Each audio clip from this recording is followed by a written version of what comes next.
This is 4.5, and we're only going to do the first half today. If we had a right triangle, we have two sides that we refer to as legs. So this is a leg, and this is a leg. And then this side is referred to as a hypotenuse. These two angles are called base angles.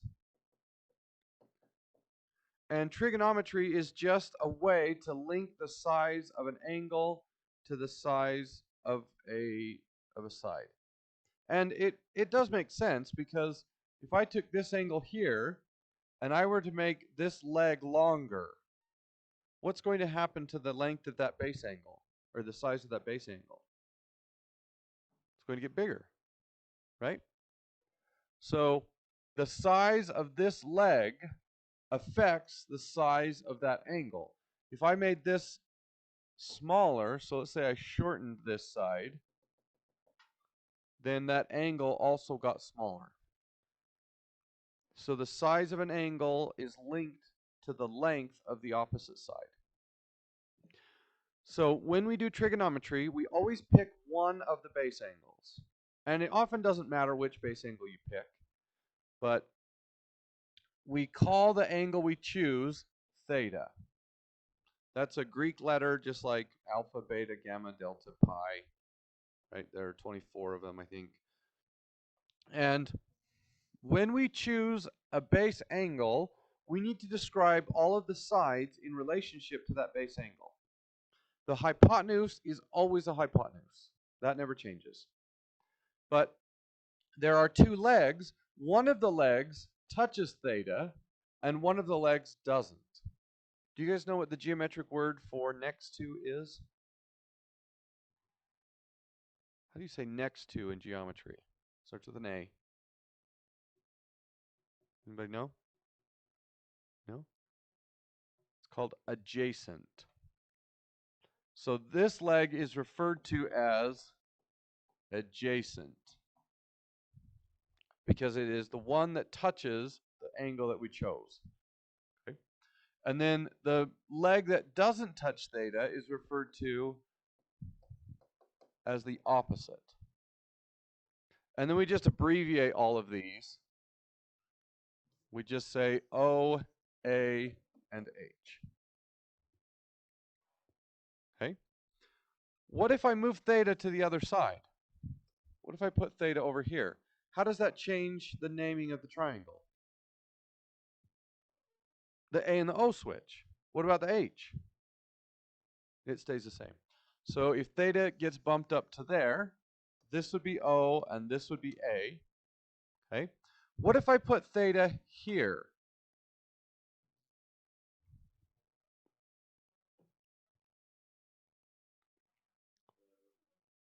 What would matter? Which one would be A? They both are A. So this leg is A and this leg is A. What about O? O and H become the same angle, or the same side. So when we do trigonometry in this class, you can never choose the 90-degree angle to be your theta. You have to choose one of the base angles. Now, there are more general formulas that are more complicated, and they will allow you to choose theta, or choose the 90-degree angle to be theta. But for the stuff we're going to do in this class, you can't do that. Well, okay, but we'll get into it a little bit. But for now, you cannot choose the 90-degree angle as theta. If you do, you end up with two adjacents, and the H and the O are the same side, and that's going to cause some problems. Okay. All right. So let's say I choose theta to be this side. Here is my A, here is my O, and here is my H. All trig functions are based off of the ratio of two of the side lengths. So we look at angle theta, and sometimes we don't call it theta. Sometimes we call it angle A or angle B. But theta is sort of the most common way to say it. And I come up with these three functions: the sine, the cosine, and the tangent. Okay? Those are just the names of particular ratios, meaning we take one side and we divide it by another. Okay? And mathematicians are super lazy, so instead of writing these out every single time, we've abbreviated them. But their names are sine, cosine, and tangent. So these are the abbreviations: SIN, COS, and TAN. Okay? And trig functions always take an angle and give a ratio. So the sine of theta is simply the length of the O side divided by the length of the H side. The cosine of theta is simply the length of the A side divided by the length of the hypotenuse. And the tangent of theta is simply the length of the O side divided by the A side. Have you guys done trig before? A little bit? No? Okay. How do we remember this? How do we remember sine is O over H, cosine is A over H, and tangent is O over A? Well, we've invented this mnemonic, SOHCAHTOA.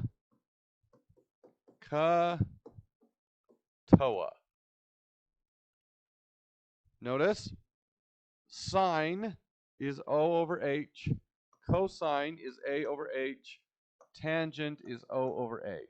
And don't say sin, cos, tan, because I'll make fun of you. It's sine, cosine, and tangent. Okay? Well, how am I supposed to remember the spelling of SOHCAHTOA? There have been lots of silly little ideas on how to remember it, and the one that kids remember the best is the most inappropriate and the most offensive. So I'm going to go ahead and teach it to you. Ready? Some old hippie caught another hippie tripping on acid. Can you remember that? Some old hippie caught another hippie tripping on acid. That's SOHCAHTOA. Okay. How do we use this? Well, let me write it out. SOHCAHTOA. Lock that.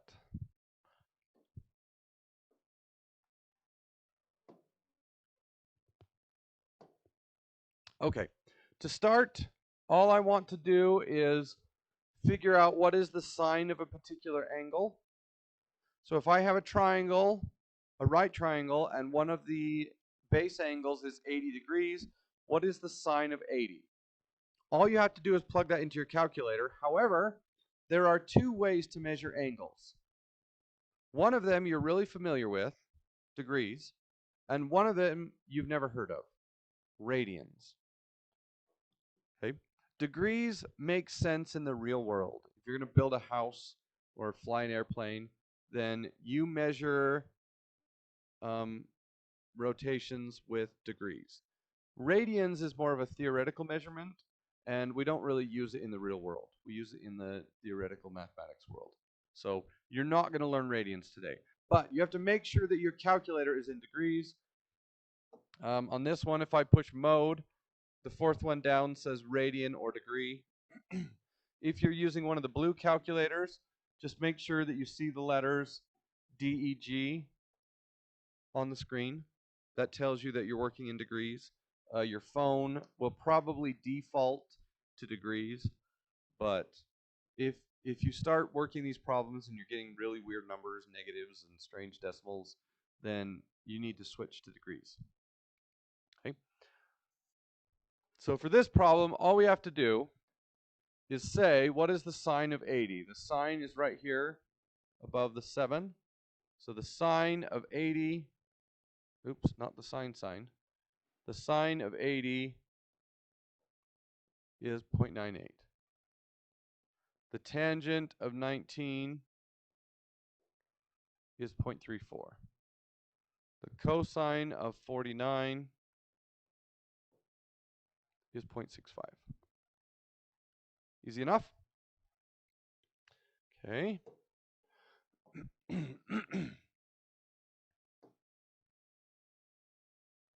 Okay. So here I have a right triangle. The side lengths have been denoted by variables, and I have been shown angle x. So the first question wants to know, what is the tangent of angle x? Well, tangent is the O side divided by the A side. So which of those three sides is O? What does O mean? Opposite. So opposite is the leg that does not touch x. Which leg does not touch x? That would be E. So this is the O side. What would this side be named? A, and then this is H. So the tangent of x is the O side divided by the A side. So E over F. Does everybody understand that? Okay. The next one, the sine of x. So the sine of x is going to be the O side divided by the H side. And we see that in SOHCAHTOA. Right? So what would the sine of x be?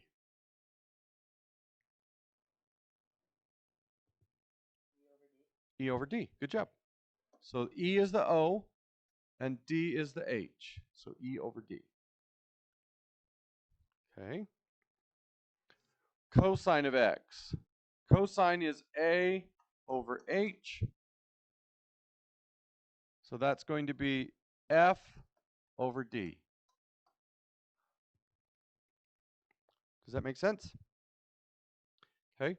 What if I called this angle Y and I said, what is the sine of Y?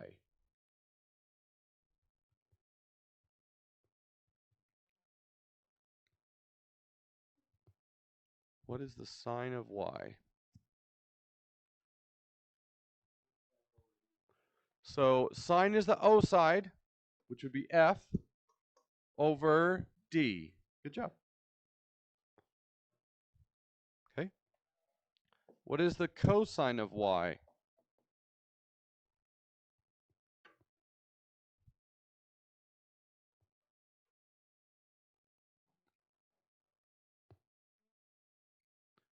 So it's going to be E over the H side, which is D. So it would be E over D.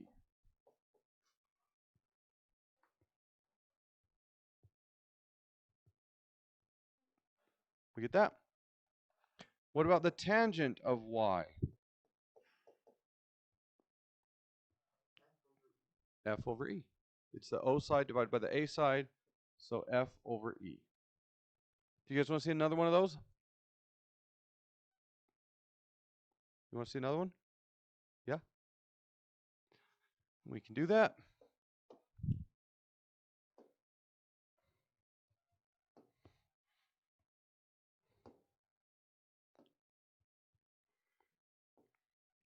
All right. Tangent of X. So tangent is O divided by A. So with relationship to X, what is the O side? E. This is O, this is A, and this is H. So the tangent of X is is E over F. Everybody get that?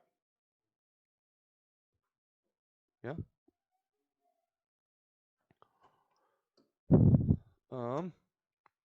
The sine of X is going to be E over D. The O side divided by the H side. And the cosine of X is F over D.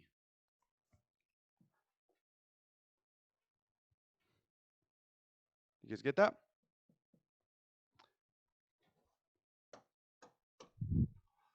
Okay.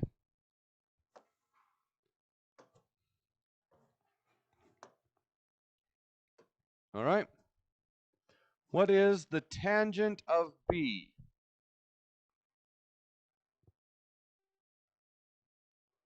Tangent of B.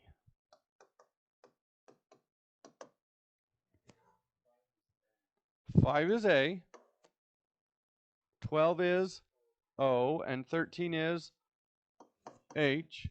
So what would the tangent of B equal? It's going to be the O side divided by the A side. So 12 over 5. Do you get that? All right. What is the sine of B?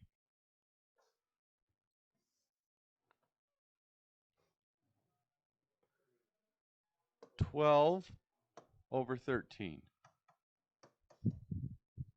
Okay. What about the cosine of B? 5 over 13. Now, how many trig ratios could there be? Well, we did O over H, A over H, and O over A. But we could flip each of those upside down. H over O, H over A, and A over O. And those three ratios have their own names as well.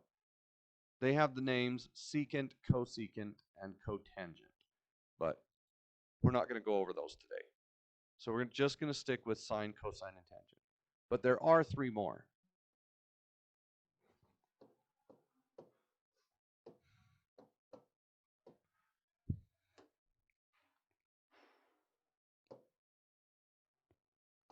Okay, here's where it gets confusing. All right, here I have a triangle. One of the base angles is 59. One of the legs is length 11, and one of the legs is length x. So how do I figure out how big x is? Well, which trig ratio do I need to choose in this case? Can I use the sine, the cosine, or the tangent? Well, what is the name of this side? A. And what is the name of this side? H. Which ratio uses A and H? Cosine. Okay. Here's where it gets tough. The cosine of 59 is 11 divided by x. Does everybody understand that? I had to choose the cosine because I needed to use the 11 and the x. The cosine of the angle, which is 59 degrees, is 11 over x. Okay? So there is a long drawn out way to solve this. Times by x divided by the cosine of 59 divided by the cosine of 59. But here's what ends up happening.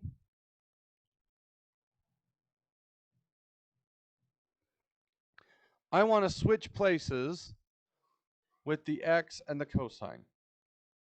Okay? So x equals 11 divided by the cosine of 59.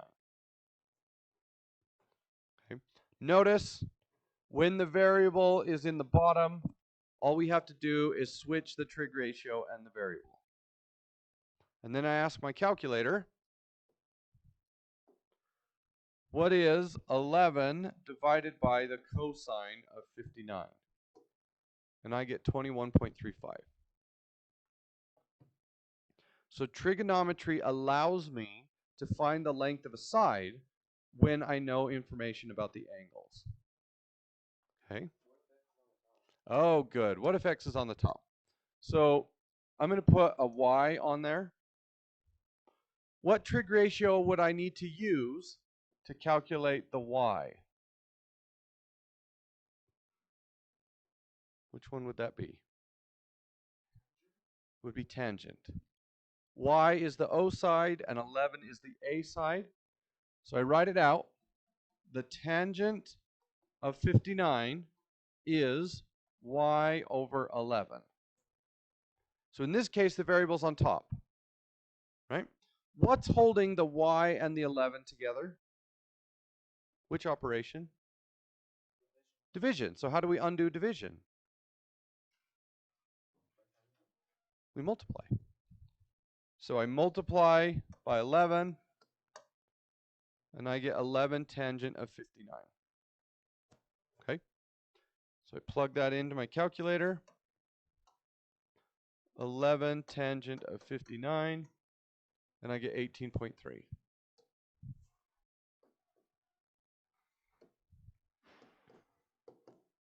Now I want to point something out here. How big would that angle be? Well, that angle and 59 need to add up to be 90. So 21. Nope, 31. Sorry. 31. Okay. Notice, this was 21 something, right? Notice how the biggest angle is opposite the biggest side. And the middle-sized angle is opposite the middle-sized side. And the smallest angle is opposite the smallest side. That will always happen. The smallest side is created with the smallest angle. Okay? And there are only two types of problems. Either you have a switch problem or you have a multiply problem. Anytime you're finding a missing side length, it will either be a switch or a multiply. Let's do another one. All right. Which trig ratio do I need to choose?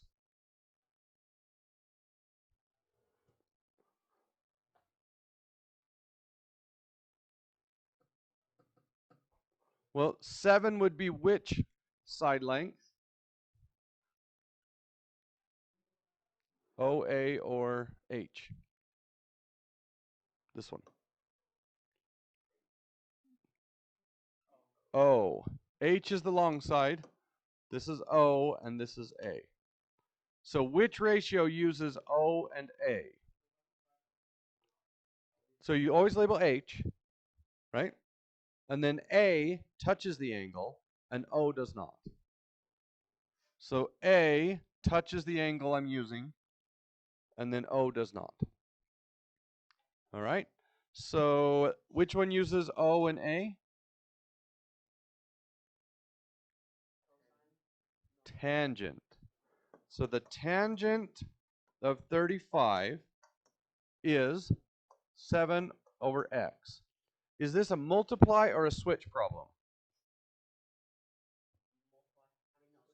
It's a switch problem. So we switch places with those. X equals 7 over the tangent of 35. And then I just plug that in my calculator. Okay. What if I wanted this? What trig ratio would I choose?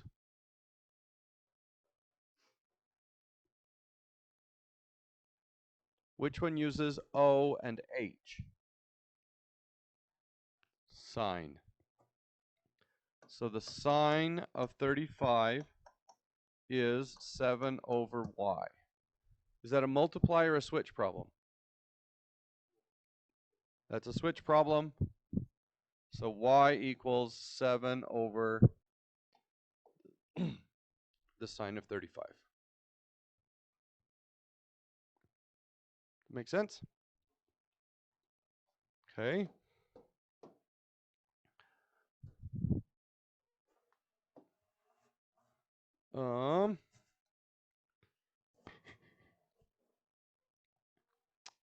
Maybe we want to stop there. Let's stop there for today.